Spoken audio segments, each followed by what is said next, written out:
Well, hey guys, hello and welcome to Niti Shiksha, and this is Mihir Thakur, and today we are going to discuss a very important topic, that is celebratory firing. देखो, India में celebratory firing एक बहुत बड़ा issue बन चुका है। Celebratory firing ऐसी firing है जो कि शादियों में, पब्लिक ओकेजन्स में, बर्थडे में या फिर किसी भी पब्लिक गैदरिंग्स में की जाती है। हवा में जो आप देखते होंगे कि एयर फायरिंग की जाती है गन से, चाहे वो लाइसेंस्ड हो या अनलाइसेंस्ड हो। इस फायरिंग की वजह से इंडिया में एनुअली 4% डेथ होती है। तो एक बहुत बड़ा इशू बन चुका है। बिहार और उत्तर प्रदेश जैसे स्टेट्स में इसको स्टेटस सिंबल की तरह देखा जाता है, ऑनर की तरह देखा जाता है। एक पावर डिस्प्ले करने के लिए, शो करने के लिए इस फायरिंग्स को किया जाता है।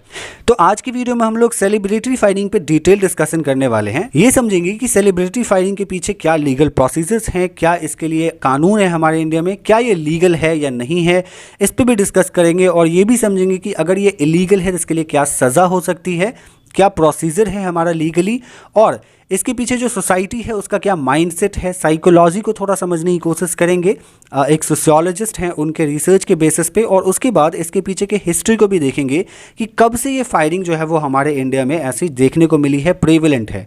तो स्टार्ट करते हैं without any further delay. So let's begin. देखो, सेलिब्रेटरी फायरिंग हमारे इंडिया में बहुत ही बड़ा एक इशू बन चुका है, जिसकी वजह से मैंने बताया कि 4% डेथ तो एनुअली होती ही है। साथ में अभी कुछ दिन पहले 2019 में 2 अलग अलग जगहों पर डेथ देखने को मिली इस फायरिंग की वजह से।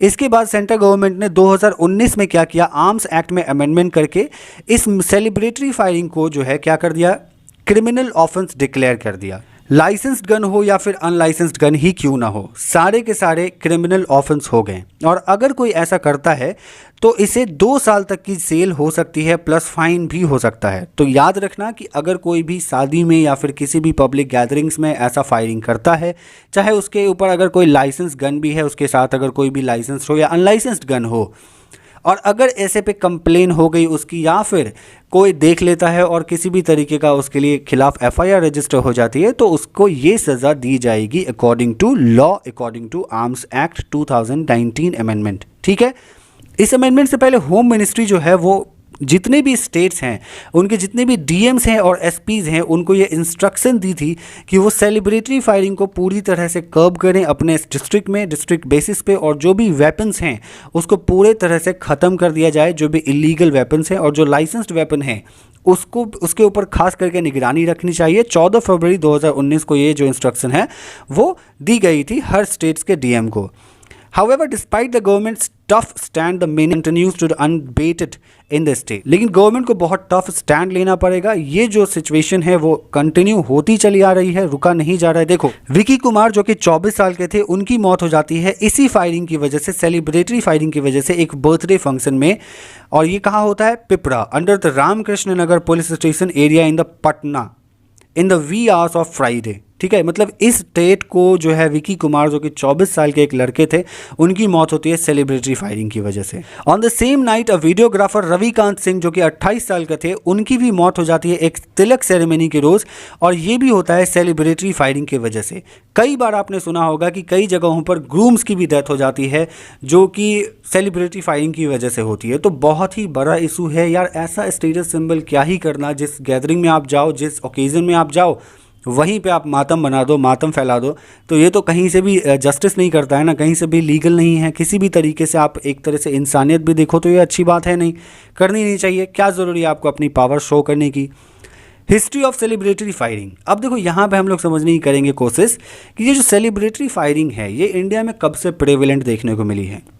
एक राइटर हैं और साथ ही साथ फ्रीलांस जर्नलिस्ट भी हैं जिनका नाम है पीयूष मित्रा, आई थिंक आप जानते ही होंगे। इन्होंने ये कहा था कि ब्रिटिशर्स जो है ये सबसे पहले स्टार्ट किए थे फायरिंग, इसीलिए क्योंकि उनके जो भी किंग्स और लैंडलॉर्ड्स आते थे, जो कि लॉर्ड्स आते थे लंदन से इंडिया, उनको एक तरह का सैल्यूट देने के लिए, और वो गन फायर करते थे उनको रेस्पेक्ट देने के लिए, और कभी कभी तोप भी चलाया करते थे जो बहुत बड़े लैंडलॉर्ड्स वगैरह या फिर बहुत बड़े लॉर्ड्स आते थे। ये चीज़ धीरे धीरे लैंडलॉर्ड्स, इंडियन लैंडलॉर्ड्स में भी देखने को मिल गई, और वो लोग भी ऐसा करने लगे। जो भी लैंडलॉर्ड्स और रिच पीपल होते थे, उन्होंने ये प्रैक्टिस अडॉप्ट किया ब्रिटिश रूल से इंडिया में। ठीक है, धीरे धीरे क्या हुआ, स्प्रेड होने लगा अलग अलग सोसाइटी के अलग अलग सेक्शन में।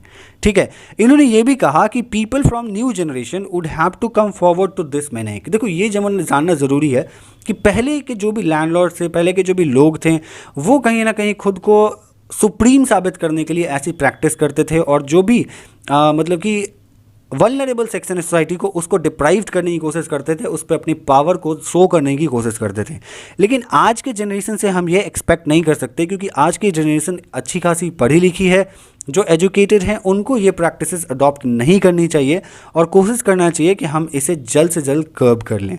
एक सोशियोलॉजिस्ट हैं DM दाइकवार, ये ब्लेम करते हैं industrialisation and feudal mentality to display the power. जैसे कि मैंने आपको बताया कि पावर डिस्प्ले करने के लिए ये इंडस्ट्रियलाइजेशन और फ्यूडल मेंटालिटी है, यानी कि एक होता है ना सामंतवाद को जो प्रैक्टिस करते हैं, जो कि मानते हैं कि हम सुप्रीम हैं और बाकी जो लोग छोटे हैं वो मेरे एज अ स्लेव हैं, वो मेरे से छोटे हैं, जिस वजह से वो अपना पावर डिस्प्ले करते हैं। खास करके ऐसा आप अपर कास्ट में, लैंडलॉर्ड्स में और जो भी ज़मींदार कैटेगरी के लोग हैं उनमें आप देखोगे ये चीज़ें काफ़ी ज़्यादा प्रेविलेंट देखने को मिलेगी। और सेलिब्रेटरी फाइलिंग वो लोग अक्सर करते हैं। We must understand the cultural deviations which has come from industrialization. We used to express happiness by different means in older days, but in the changed now.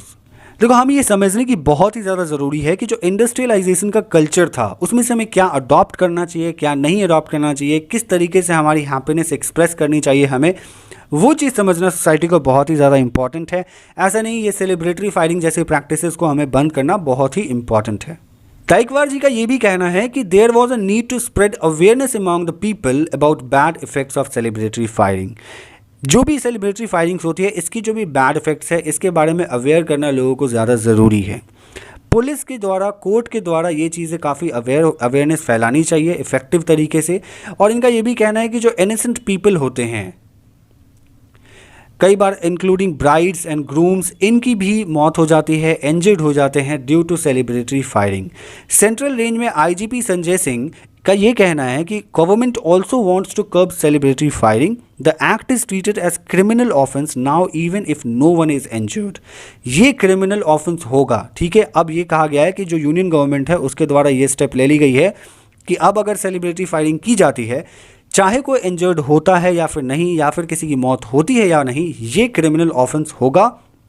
और इसके लिए हमारे आर्म्स एक्ट में, IPCs में एक पर्टिकुलर पनिशमेंट प्रोवाइड करी गई है। और इसके लिए पनिशमेंट हमारे आर्म्स एक्ट 2019 में दी गई है। बहुत सारे सेक्शंस हैं इसके लिए कि आप कैसे फायरिंग करोगे, लाइसेंस्ड गन से करते हो या फिर अनलाइसेंस्ड गन से करते हो, किसी भी तरीके का वेपन कैरी करते हो, वेपन से रिलेटेड जो भी चीज़ें हैं, आर्म्स एंड एम्यूनिशन से रिलेटेड जो भी चीज़ें हैं, वो सारे हमारे आर्म्स एक्ट के अंदर कवर करी गई है। उसके लिए ऑफेंसेस दिए गई है, लीगल प्रोसीजर्स दी गई है, ईच एंड एवरीथिंग।